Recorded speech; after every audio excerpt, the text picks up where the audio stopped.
Assalamualaikum warahmatullahi wabarakatuh. Kita akan membuat obat batuk alami. Ada serai, ada kunyit, ada jahe direbus, dan nanti akan ditambahkan dengan madu, diminum.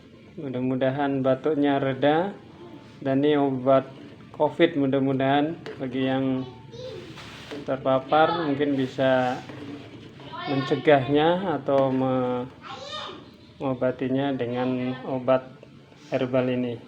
Demikian, assalamualaikum warahmatullahi wabarakatuh. Selamat mencoba.